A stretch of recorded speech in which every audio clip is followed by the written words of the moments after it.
Stephanie, who very graciously allowed us to eat into her time. But if everybody's okay, we'll give Stephanie the same amount of time. She's down on to speak until 12:15. Now, if she doesn't finish at 12:15, maybe we can give her 5 more minutes to make it up to her if she needs it. Okay. So Stephanie, she's a nutritionist working across ENN, and she'll explain who ENN is, with a current focus on adolescent nutrition, concurrent wasting and stunting, and a new project on climate change and nutrition, which again looks at, you know, the broader aspect of the SDGs, not just in one sector, but cross-sectoral. So Stephanie has an MSc in Public Health Nutrition from the London School of Hygiene and Tropical Medicine. She completed her PhD at the SAMRC. I don't know what that is, but anyway, she'll tell us, for health research at University in Johannesburg. So I don't know, are you originally South African, Stephanie? Yes, I am. Yeah, great. Yeah. Okay. So this explores maternal nutrition status and dietary intake during pregnancy and the association with birth outcomes and neonatal body composition in the context of HIV. So again, linking back to our former discussion.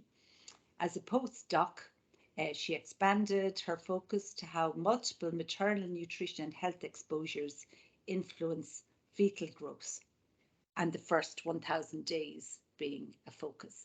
So Stephanie, thank you so much, and I'll hand over to you now. Thanks. Sorry, Catherine, were you going to share my presentation, or did you want me to share that? If you can try share it yourself, Stephanie, if you want. Okay. If you want me to do it, I can share it for you. I can't work out this Teams thing, so maybe it would be easier for you to share it. I'll share it for you there. Thank you. Thanks, Brian.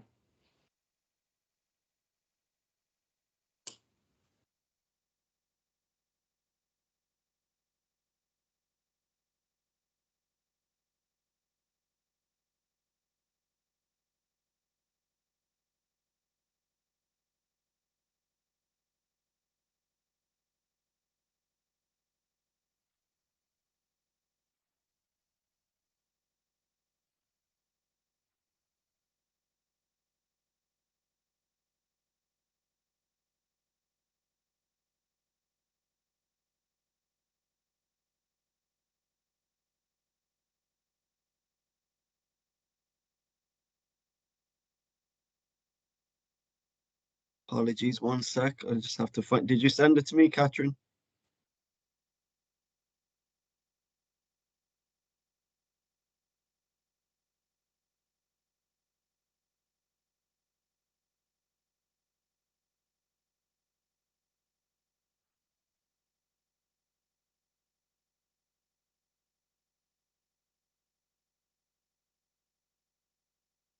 I don't seem to have it, Catherine.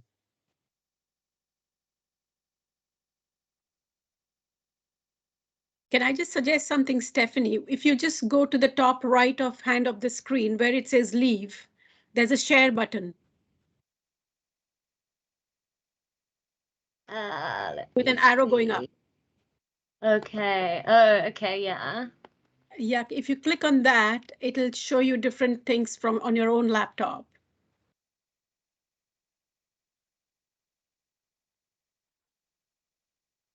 Or maybe in the meantime, Catherine can.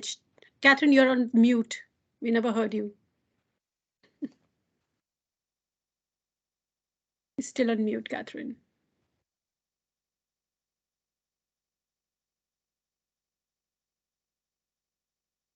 Okay, can you hear me now? Yes. Yes, I'm really sorry. This happens to me all the time. And my students usually have to jump in and help me because I'm so technologically challenged. So hopefully Brian can sort us out there now.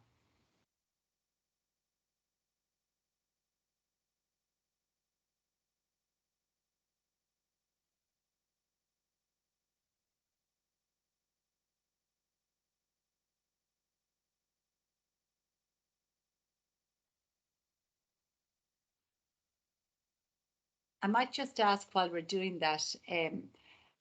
So for people who are on researching, could I have a thumbs up for anybody who has considered nutrition or health issues in their own research?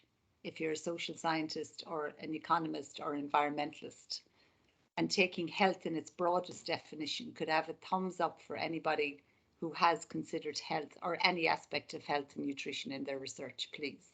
So Nisha says, yeah. I say, yeah, I have certainly.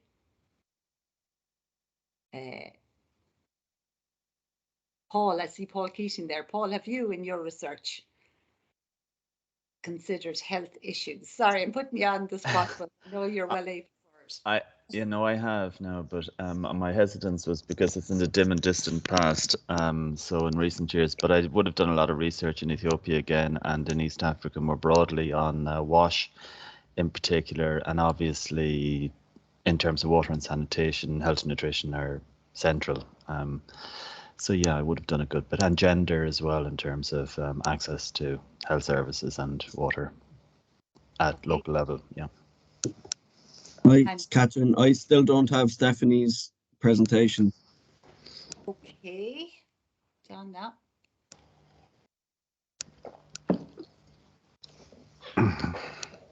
While we're doing that, Kieran Lynch, can I put you on the spot and ask you about the importance of health issues in the Irish administrative scene?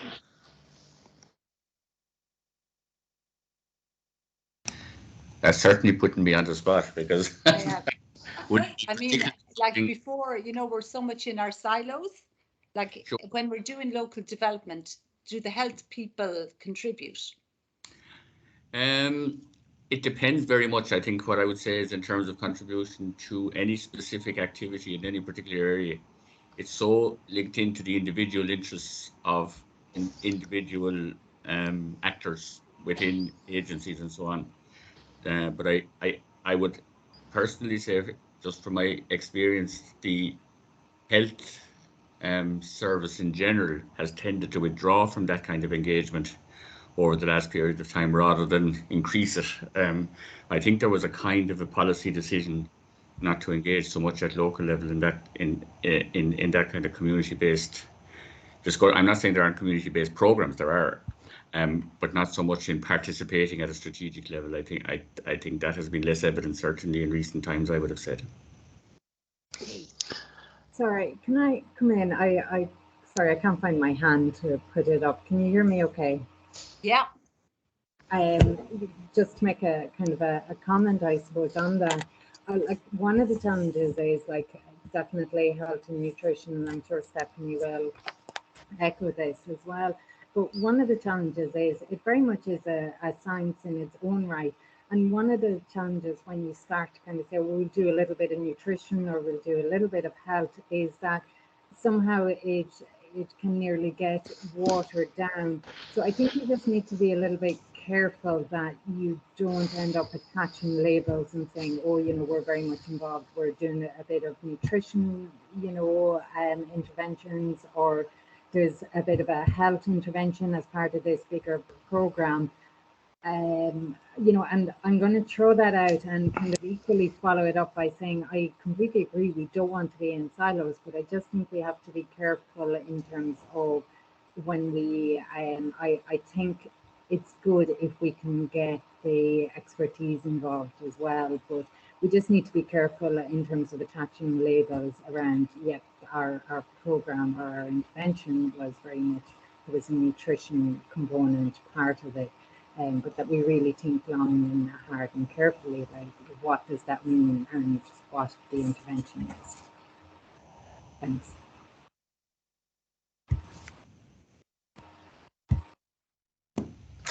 I know we'll have speakers later on today, Frank Houghton and my colleague Josephine, on the whole area of health, and I know Dixon as well, and Josephine with waters. These are all very interrelated issues. I think there's an interesting thing, Catherine, as well. You know, you say in terms of youth work and youth intervention and anti-poverty, social justice work in Ireland at the moment.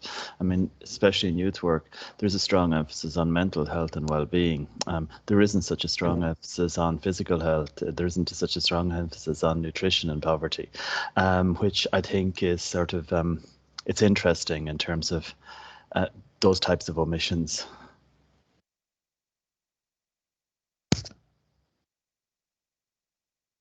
And I suppose like there's the whole issue of food poverty, you know, not just in Africa, but now in our own situations, you know, where community workers are involved in setting up food banks.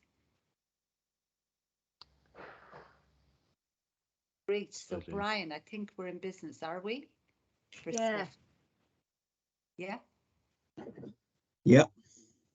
Great. Thank you very much, Brian. My apologies to Stephanie as well. So Stephanie, can I hand over to you now, please, and take your allocated time? That's only fair, I think.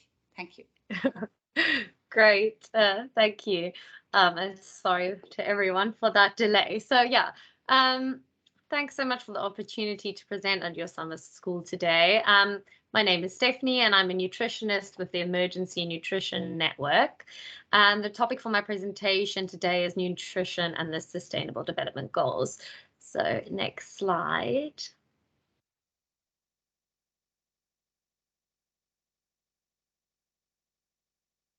So during the presentation, I'll provide a brief introduction to the SDGs and their links with nutrition, and I'll then discuss some of the work that we do at ENN and how this links to the SDGs. And finally, I'll illustrate this with some examples focusing on research prioritization exercises, which ENN have been involved in over the past few years. Next slide. So I'm sure you're all familiar with the SDGs by now, but just to kind of set the scene a little bit for this presentation, the 2030 Agenda for Sustainable Development is the global agenda which followed from the Millennium Development Goals, which ran to 2015, and it is a comprehensive action plan for peace and prosperity for people and planet. The agenda was adopted by all UN member states in 2015, and unlike the MDGs, which focus on low and middle income countries, the SDGs are built off a global agenda relevant to all countries, regardless of their level of development. However, the emphasis on leaving no one behind aims to ensure that the most vulnerable are prioritized, including those in low and middle income countries, particularly in Southern Asia and Sub-Saharan Africa, as well as targeting the most vulnerable groups, so children, youth, women, refugees, internally displaced persons, and migrants. And it includes 17 goals for sustainable development with 169 targets and over 230 indicators for measuring progress. Next slide. On this slide, I'm just providing a quick overview of their 17 SDGs, which recognize that ending poverty and other deprivations goes hand in hand with strategies to improve health and education, reduce inequality, and promote economic growth while tackling climate change. Goal 17 also recognizes that to achieve the SDGs, there's a need to strengthen global partnerships and ensure cross-sector and cross-country collaboration and coordinated investment initiatives towards a shared vision. Next slide. So when people think about nutrition in the context of the SDGs, the most obvious link is with the second goal to end hunger, achieve food security, and improve nutrition and promote sustainable agriculture. And globally, we're a long way from achieving this goal, with the magnitude and severity of food crises worsening since 2020 due to protracted conflict, the economic fallout of the COVID-19 pandemic, and weather extremes. In 2021, approximately 193 million people were acutely food insecure. And ending hunger means ensuring year-round access to adequate, safe, diverse, and nutrient-rich food for all. And this requires addressing immediate needs for food while working towards a longer-term vision of healthy and sustainable food systems. While there's an obvious link between nutrition and SDG 2, nutrition has a role across all the SDGs, illustrated by this quote from the 8th Secretary General of the UN, which highlights nutrition as a maker and a marker of development, providing a platform for progress in health, education, employment, empowerment of women, and the reduction of poverty and inequality. Next slide. So this slide summarizes the links between nutrition and all 16 other SDGs. In the interest of time, I won't go through them all in detail, but just to highlight some key linkages. Addressing poverty is needed to ensure access to food and improve nutrition, which in turn promotes healthy growth and development, supports learning, educational achievement and productivity, and reduces the risk of premature death, including as a result of non-communicable diseases. Gender equality and empowering women has strong links to improved nutrition, which in turn promotes better learning and job opportunities, and access to safe water and sanitation facilities contributes to disease prevention and reduced risk of undernutrition. Next slide. Reducing inequalities reduces the disparities in income and access to food, health, and education. Goals 11 and 12 highlight the need for sustainable cities and communities as the global population grows and expands into rural areas, creating competition for resources and requiring sustainable solutions for food production and access to water. These also link with Goal 13, which focuses on mitigating climate change and the threat of climate change to global food production. Next slide. So at ENN, our work contributes to advancing the agenda towards sustainable development with an aim to enhance the effectiveness of nutrition policy and programming by improving knowledge, stimulating learning, and building evidence.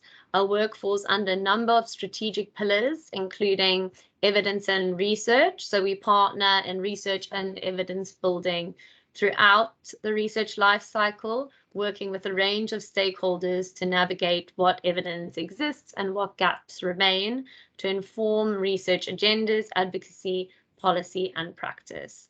Under networks convening, brokering, and influencing, we act as a convener of groups of practitioners, actors, and organizations to discuss and progress technical challenges and priorities.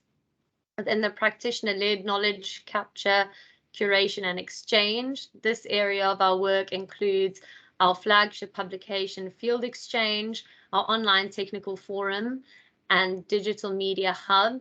And under architecture and systems, our network, work, and engagements give us a vantage point, legitimacy, and perspective to contribute to addressing how the system can best enable sustainable outcomes. We are called to facilitate and broker, to listen and engage, and to help evidence and address the barriers and enablers to systems and architecture change. Next slide. Our projects focus on various key areas of nutrition research, policy, and which stands for the management of small and nutritionally at-risk infants under 6 months and their mothers.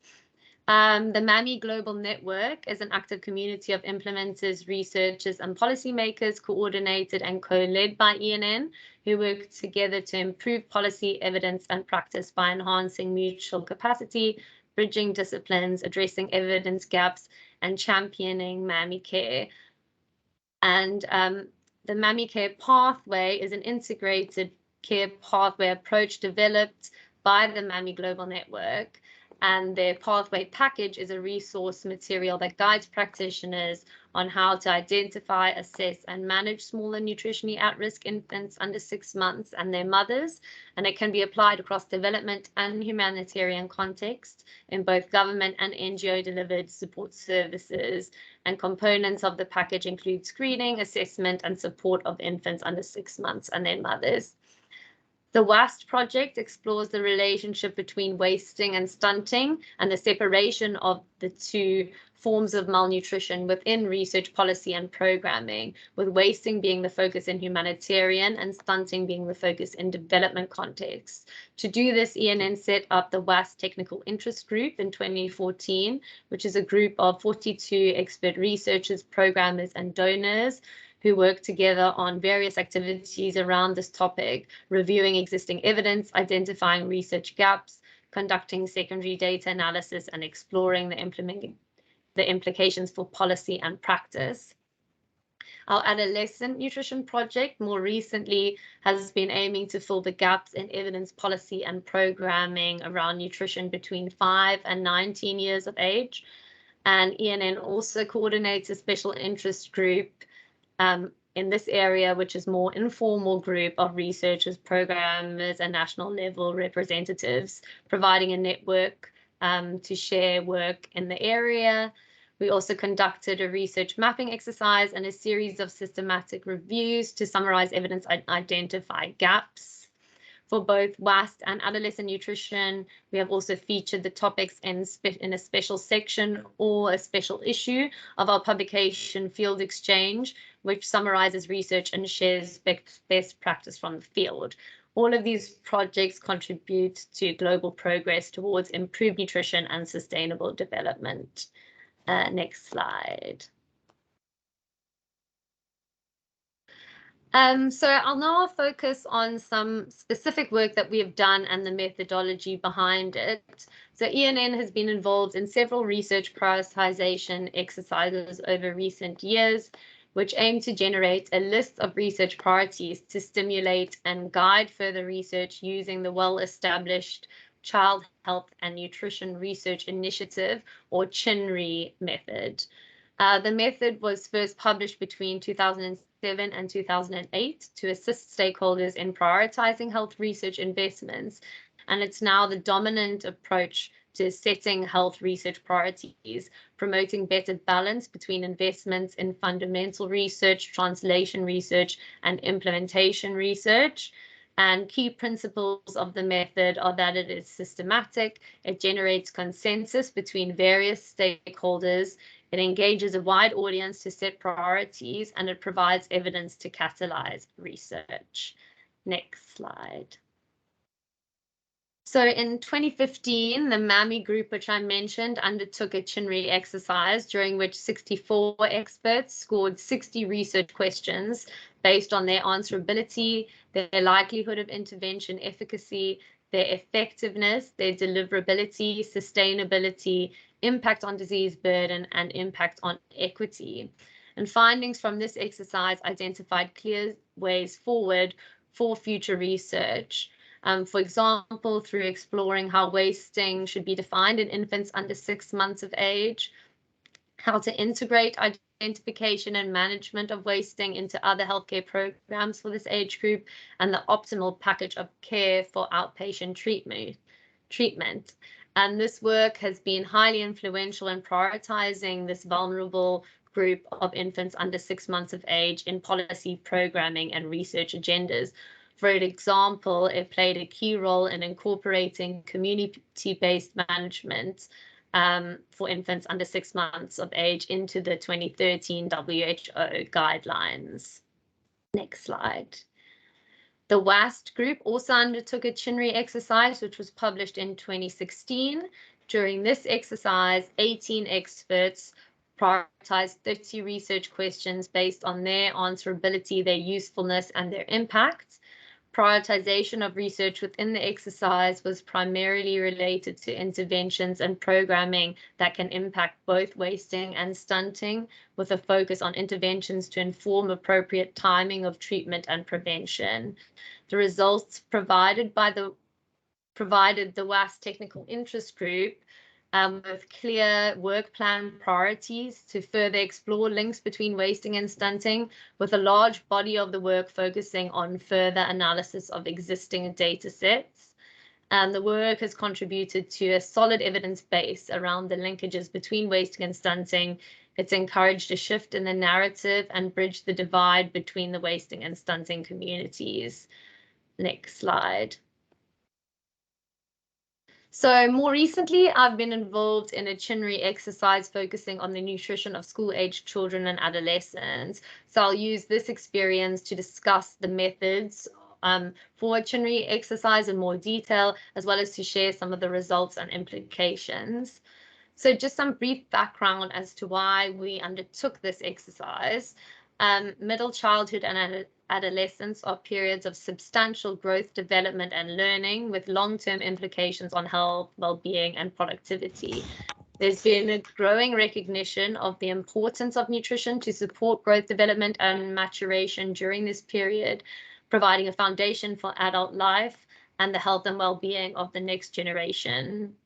However, this critical life phase is still largely overlooked in discussions around sustainable development and in financing agendas. The 2021 Lancet series on adolescent nutrition emphasized the need to build commitment to adolescent nutrition through evidence-based and accountable systems, and to prioritize donor and research funding towards existing knowledge gaps.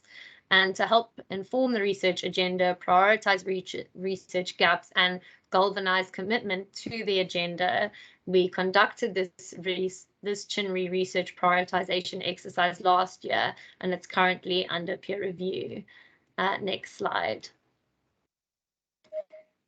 So this slide just outlines the key steps taken during the Chinri research prioritization exercise, which I'll dive a bit deeper to over the next few slides. But in brief, the steps involve defining the context, creating a long list of research questions, which covered 4 areas of research, or the 4 Ds, which are description, delivery, development, and discovery. We gathered a group of experts to define the judging criteria for the research questions, and we refined the long list. We then ran a survey during which stakeholders working in the field prioritized the list of research questions to generate the list of priorities in the area. Next slide. For our context or research parameters, our population was school-aged children and adolescents 5 to 19 years old, disaggregated by age group, so splitting into middle childhood, early adolescence, and late adolescence, comparing in school and out of school children and adolescents, with some separate questions for pregnant adolescent girls. We looked at all forms of malnutrition, including micronutrient deficiencies and anemia, thinness, stunting, overweight and obesity, and suboptimal dietary quality. Next slide. In terms of geography, we are focusing on low and middle income countries, including research at subnational, national, and regional or global level. And for our time scale, we wanted to prioritize research to achieve measurable results in the prevalence of malnutrition in the next 10 years. Next slide. So to define the research questions, we generated an initial long list of 71 questions, which was informed by a scoping review of literature, systematic literature reviews, which we conducted across 7 global regions in 2020, and a stakeholder survey. We then engaged an expert group, which included 21 leading specialists in adolescent nutrition with diverse representation. And we defined and reduced this long list of questions with this expert group to 48 questions, 39 which were general and 9 which specifically focused on pregnant adolescents. Next slide. The final long list was categorized according to the 4 Ds, which were description, which focuses on research to assess the burden of the problem and its determinants. Delivery, which is research to assist in optimizing the nutritional status of the population using means that are already available. Development, which includes research to improve health and nutrition interventions that already exist but could be improved. And then discovery questions, which is research that leads to innovation, so focusing on either entirely new nutrition interventions or methods of assessment. Next slide. And some Yeah, sorry, next slide.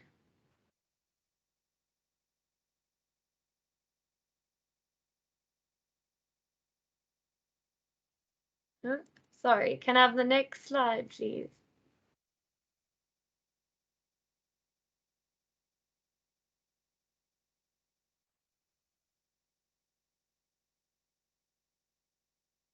Brian? Oh, yeah, there. Thanks. This one? Yeah.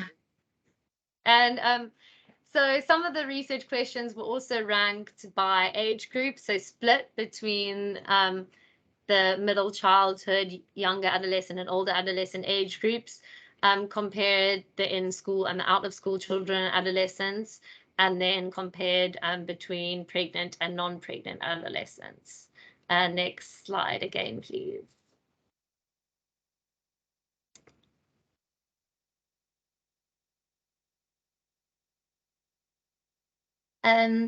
So to define the judging criteria in terms of ranking these questions for priority, these were selected by the expert group from those recommended by the Chinri process. So questions would then be ranked on their answerability.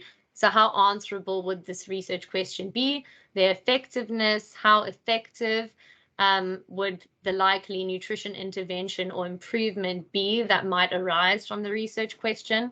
Deliverability, how deliverable would the likely nutrition intervention be that might arise from the research?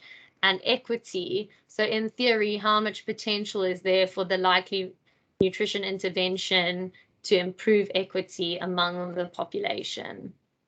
Next slide.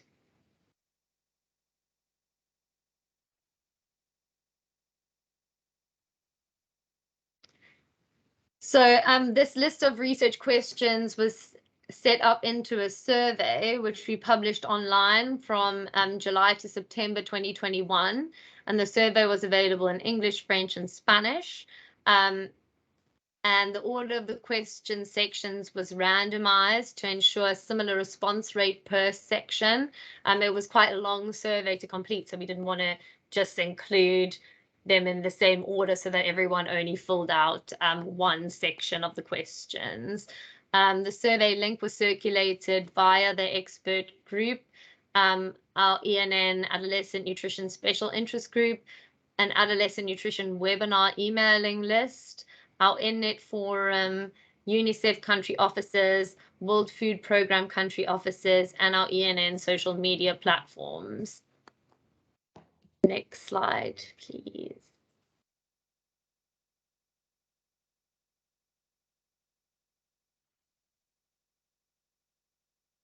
So to analyze the survey results, participants who completed the survey ranked each question according to whether it met the 4 judging criteria. So for each criteria, they said yes, no, if they were undecided or they were insufficiently informed to prioritize that particular research question. We used this ranking to calculate an individual research priority score of 0 to 100% per criterion and per research question. And then an overall research priority score for each question. So the mean of the 4 research priority scores for each of the criteria. And then we also calculated an average expert agreement level. So the number of experts who agreed with the most frequent answer. So if everyone said yes, that would be all the experts, divided by the number of experts who provided any answer for the question. Next slide.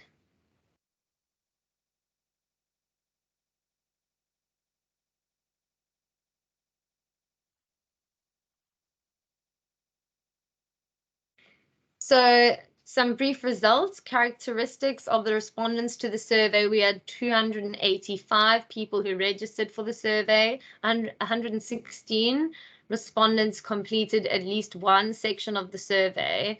The lowest number of respondents per question was 85, and the largest was 101. And for the Chinnery exercise, we needed a minimum of 40 desired responses per question. So we met the criteria across all of the research questions. 3% of the respondents were younger than 25. The respondents' work focused on 38 unique countries, and countries in East Asia and the Pacific region and Latin America and the Caribbean were the least represented. And respondents represented a broad range of organizations, which you can see from the pie chart there. Next slide, please. In this and the next slide, I describe the top 10 ranked questions according to the Chinnery process. So the top ranked question was one of the 9 questions related to pregnant adolescents, focusing on how antenatal and postnatal care interventions could be effectively adapted for pregnant adolescents. And this question was also rated as the highest in terms of its potential to improve equity in terms of the judging criteria. And then the second highest research question was related to strategies for effective delivery of interventions in schools. And this was also voted the most answerable question, as well as the most likely to result in an intervention that is effective and deliverable. Thinking about those 4 Ds that I described to categorize research questions, there were no discovery questions which ranked in the top 10, highlighting that respondents prioritized development and implementation of interventions for this age group, rather than research focusing on describing the burden of malnutrition in this age group. Next slide, please. There was an emphasis on the need to explore tailoring of interventions by gender, as well as a strong focus on optimal delivery platforms. Just to note that we did see small differences in the top ranked questions when results were disaggregated by the respondents' region of work. So questions on delivery of in-school interventions ranked the highest in all regions with greater than 10 respondents. This included West and Central Africa, East and Southern Africa, and South Asia. For questions in the top 10, there were some regional differences. For example, in South Asia, a development question exploring the effectiveness of integrating nutrition programs with sexual and reproductive health interventions was ranked as the fifth highest priority question, and those working in West and Central Africa ranked a delivery question on the cost effectiveness of macronutrient supplementation for thin school-aged children and adolescents as its 4th highest priority. Next slide, please.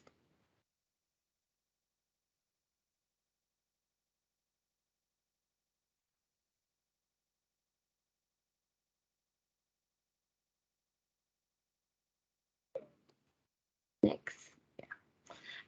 For the disaggregated questions, if we looked according to age, the top 10 ranked questions were similar across all the age categories, with the main differences relating to questions on the drivers of food choice, which was ranked as higher priority for the oldest age group, and a question on optimal school meals, which ranked higher in younger than in older ages.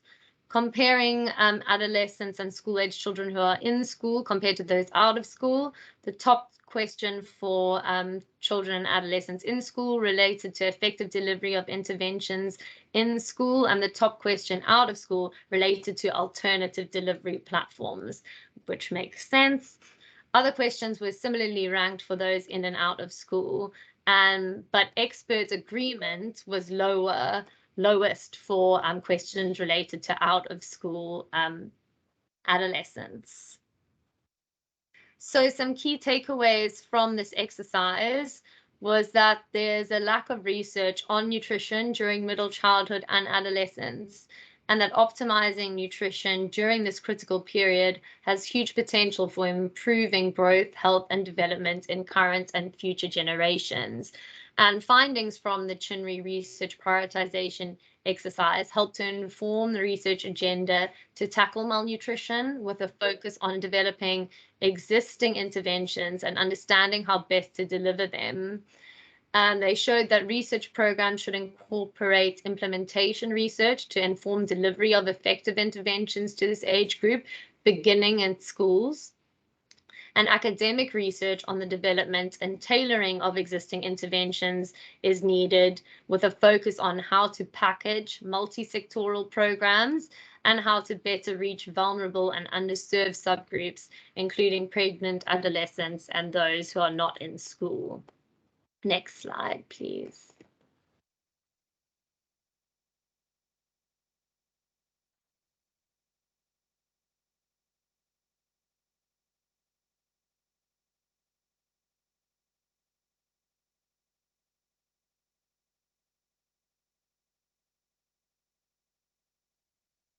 Next slide.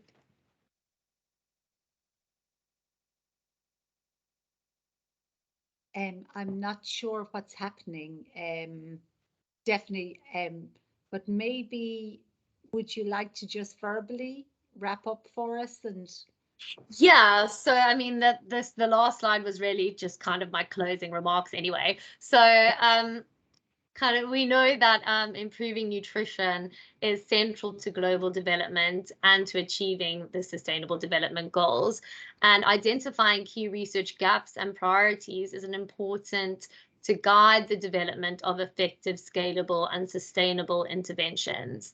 And so this CHINRI approach that I presented is a systematic, evidence-based method that engages a wide audience to agree upon research priorities.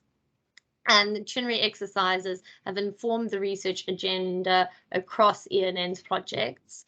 Most recently, the approach has been used to guide the research agenda towards improved nutrition during middle childhood and adolescence.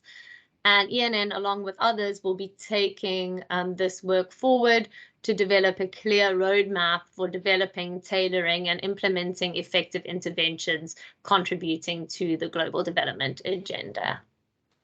Thank you. That's all.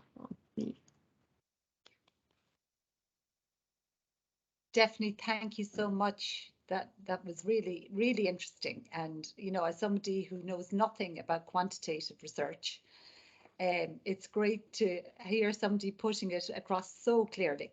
So thank you. And I know you'll have helped a lot of people today. And if you don't mind, because this is our greatest technical challenge of the day, if people don't mind, I'm going to try and link in with Toko. Now, I wonder if Toko is there because she's coming from Malawi. And what I'm suggesting is that Stephanie and Toko, if we'll take the questions at the end. Hi, Toko. Hi, how are you? I'm great, and all the better because I see you there online. Yeah, I'm here. I'm in the field, so apologies if network is a little bit bad and if there's some background noise. Toko, when I lived in Ethiopia, I was absolutely amazed at how good the internet was, because I was able to sit up on the top of a mountain in the highlands in the Rift Valley and talk to people in Ireland. And I wasn't able to talk from my village in Ireland to people at home. So let's see what happens. So please let me introduce you. So Tokozani Kalanje, working for Concern Worldwide. And she was highly recommended to me by my colleagues in Concern. So Toko, can I call you Toko today? Yes. Yes, so Toko has over 10 years of experience in the areas of, again, nutrition, in food security, in social protection, gender, livelihoods, and resilience. She has just finished at UCC and from Malawi and worked for the Malawian government, I presume. Yeah, yes. A hospital and, of course, within the NGO sector. Now, as well as UCC, she's also connected with Trinity and still connected with Concern in terms of her research. And she's implementing, I think, a randomized control trial as program manager on social protection and gender transformative approaches. So a holistic approach to addressing poverty. And the program is called the graduation program. So Toko, may I hand over to you now, please? I know that Brian has your, yeah, there we go. Thank you. Thanks a lot. Yeah, that was a thorough introduction. So my name is Toko. I'm talking to you from Malawi. I was actually in Ireland, still a student at UCC actually, doing my research now. So I arrived in Malawi about a month ago. Like I said, apologies if my network is bad. Please do let me know if you can't hear me or if I break off at some point. So the program I'll be talking about today is called the Enabling Sustainable Graduation Out of Poverty for the Extreme Poor in Southern Malawi. In terms of the program objectives, they aim to increase resilience to climate change and to reduce inequality for the extreme poor households in 2 districts, which are in the southern part of Malawi, in Sanje and also in Mangochi. For the approach that we used what is called a graduation approach, and that is moving people above a certain wealth threshold, facilitating the sustainable exit from extreme poverty, addressing broader community problems through an enabling environment. So I'll talk about the enabling environment later